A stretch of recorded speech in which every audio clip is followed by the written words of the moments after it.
Assalamualaikum warahmatullahi wabarakatuh. Salam sejahtera semua.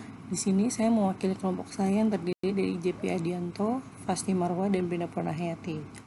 Saya akan menjelaskan teaching plan pelatihan wirausaha melalui pelatihan andragogi. Pengangguran yang terjadi di Indonesia merupakan suatu masalah yang kompleks dan bersifat multidimensional. Indonesia merupakan negara yang memiliki sumber daya manusia yang cukup tinggi, namun sumber daya manusia yang banyak tidak menjamin memiliki sumber daya manusia yang kompeten. Salah satu faktor banyaknya pengangguran adalah sedikitnya angkatan kerja yang berkompeten. Budaya malas juga menjadi salah satu faktor meningkatnya jumlah pengangguran di Indonesia. Jika masalah menciptakan kursi lapangan kerja atau menjadi usaha, maka akan mengurangi tingkat pengangguran. Menjadi usaha memberi peluang yang berkembang cukup besar. Keberhasilan pembangunan dicapai oleh negara Jepang ternyata disponsori oleh usaha yang sebanyak 20% dari jumlah penduduknya. Inilah kunci keberhasilan pembangunan negara Jepang menurut Hendrik Rahman dalam Bukhari 2006. Suatu pernyataan yang bersumber dari PBB menyatakan bahwa suatu negara akan mampu berkembang apabila memiliki wirausaha sebanyak 2% dari jumlah penduduknya. Jadi, jika negara kita mempendudukan 200 juta jiwa, maka wirausahanya harus lebih kurang sebanyak 4 juta. Menjadi wirausaha adalah sebuah pilihan strategis yang harus dibuat dengan tekad yang bulat dan kuat. Pada kondisi sekarang ini dapat dikatakan bahwa kunci kemakmuran adalah wirausaha. Wirausaha adalah sebuah profesi yang sangat menjanjikan bagi kebaikan dalam kualitas hidup. Berdasarkan permasalahan dan uraian kondisi serta urgensi wirausaha, maka Indonesia membutuhkan pelatihan wirausaha sebagai bentuk solusi memajukan negara ini. Dan dari pelatihan ini berfokus pada pengangguran pemuda yang ada di desa. Tujuan pertama, mengenalkan wirausaha pada pemuda di desa dengan menjelaskan apa itu wirausaha dan apa saja kegunaan dan manfaat pemuda dalam mengikuti pelatihan dari kewirausahaan ini. Yang kedua, membantu pemuda untuk memulai dan menjalankan usaha. Pemberian pelatihan untuk menjadi seorang wirausaha dengan memberikan sebuah pengetahuan dasar serta mental yang dibutuhkan untuk menjadi seorang wirausaha sehingga dapat meningkatkan kesejahteraan masyarakat sekitar.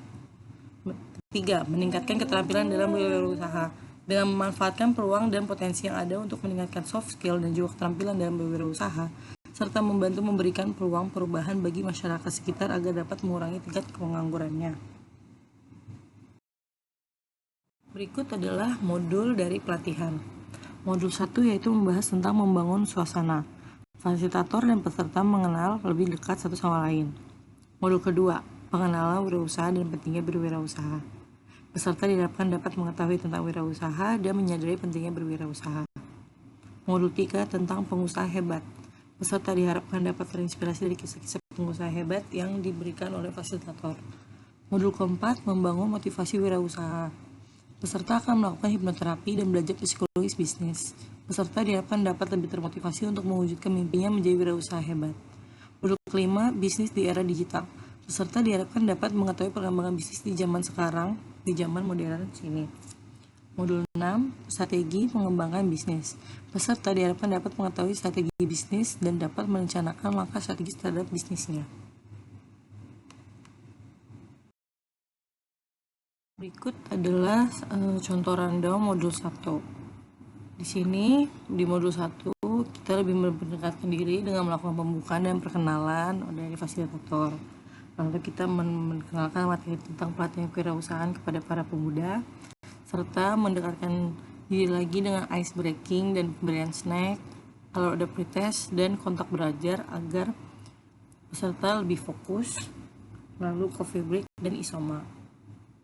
Berikut adalah modul pelatihan kedua, yaitu setelah isoma akan ada kelanjutan pemahaman materi tentang kewirausahaan, lalu ada fokus group discussion agar para peserta dapat lebih dekat satu sama lain, peserta dengan fasilitator juga, lalu ada sesi tanya jawab dan diskusi lagi bersama fasilitator, lalu ada break isoma, games agar tidak mengantuk atau tidak bosan. Lalu kita memberikan pengetahuan video tentang kewirausahaan serta review materi yang akan disampaikan. Modul ketiga ini setelah isoma, para fasilitator memberikan kisah inspiratif para pengusaha untuk memotivasikan para peserta. Lalu setelah itu kita melakukan review materi lagi dan mengecek seberapa paham para peserta dalam proses pelatihan ini. Lalu yang terakhir, games sebelum pulang agar dapat mencairkan suasana dan memberikan kesan yang menyenangkan untuk para peserta.